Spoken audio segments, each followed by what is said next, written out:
Bienvenue sur Relix TV, l'excroissance vidéo diabolique du fanzine Relix. Relix, c'est un fanzine papier consacré au cinéma de genre, bis, exploitation.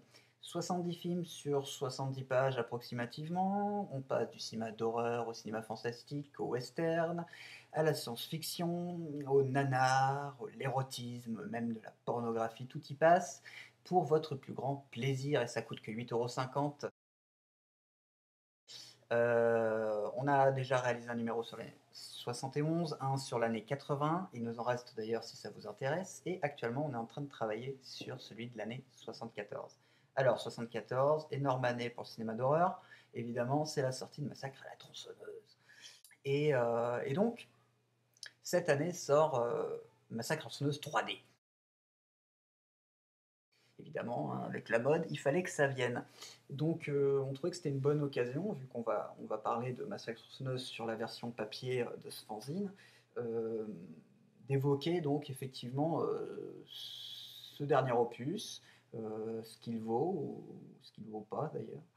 Euh, on se demande encore pourquoi on va les voir en fait, hein, que des producteurs se fassent de l'argent et en dépensent pour en réaliser des suites éternelles et pourquoi pas que nous, on continue d'aller les voir. C'est un peu bizarre, malsain, je ne sais pas, curiosité. Bref, toujours est-il que je l'ai vu, donc je peux en parler aujourd'hui. Donc, Mask Atroce 3D. Euh, alors, le postulat de départ est de faire, pour le coup, une suite directe au Massacre Chanceuse de 74. Donc juste après, enfin je peux pas raconter le film, mais donc ça suit vraiment, ça commence en gros par la scène finale de Soleil 74. D'ailleurs, on a droit à un générique de démarrage plutôt sympa avec donc les images, les meilleures scènes un peu du premier. Euh, les mauvaises langues diront d'ailleurs que c'est la meilleure partie du film, évidemment, ce qui n'est pas complètement faux. Donc on suit voilà, directement l'action avec une espèce de revanche des villageois, enfin des citadins qui viennent s'en prendre à la famille de tarés et, et qui brûlent donc leur maison en laissant entendre que bah, tout le monde est mort, à part un bébé qui est en fait sauvé et qui va être adopté par une famille. Et là, 20 ans plus tard, donc là en fait on se rend compte que la suite était absolument inutile, c'est que 20 ans plus tard on suit donc cette jeune fille, enfin ce bébé qui a grandi et, euh, et qui n'est absolument pas au courant bien sûr qu'elle est, qu'elle est l'une des héritières de cette famille de psychopathes.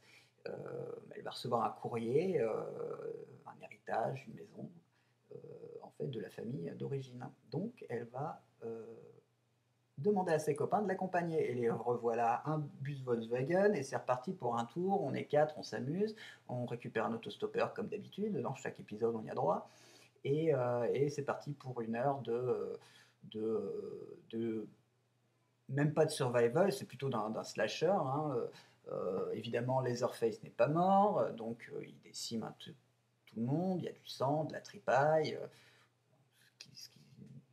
le minimum syndical.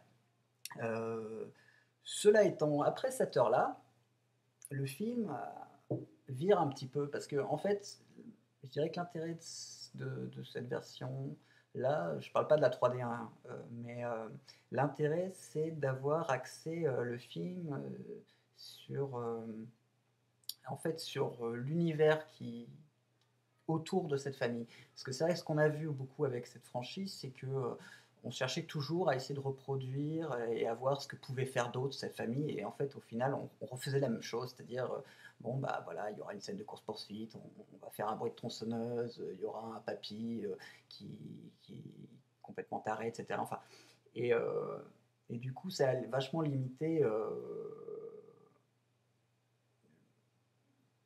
d'innovation en fait dans ces suites. Du coup, on peut au moins concéder ça à cette version-là, enfin à cet opus-là, c'est donc de chercher un petit peu autour ce qu'on peut faire. Et du coup, on a droit un peu à l'entourage, au shérif, au maire. On se rend compte qu'un peu tout le monde est taré, voire limite encore pire. Et donc c'est ça un peu ce qui se passe dans cette dernière demi-heure, c'est de mettre quasiment de rendre Leatherface, gentil, en tout cas victime quasiment, et donc d'inverser un petit peu, le l'axe habituel, et de suivre, et d'avoir limite de la compassion, voilà, pour, ce psychopathe de Leatherface, heu et cette petite héritière, qui ma foi, la peur passée, se rend compte qu'elle a le même sang et finalement, pourquoi pas, quoi. Donc ça, c'est assez rigolo et assez immoral d'ailleurs qu'au final on suive, tous, Leatherface avec le sourire, heu, tout le monde va enfin voilà quoi, il y a une espèce de voilà d'axe assez intéressant.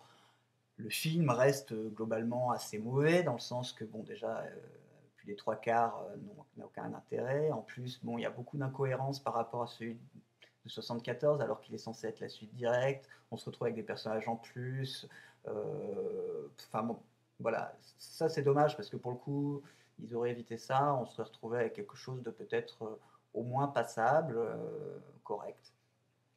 Donc voilà, encore un opus, qui ne sert à rien, qu'on n'est pas obligé de regarder. Mais bon, il est voilà, par rapport au Massacre 3 ou le 4 finalement, ah, ça fait passer une petite heure et demie pas trop désagréable.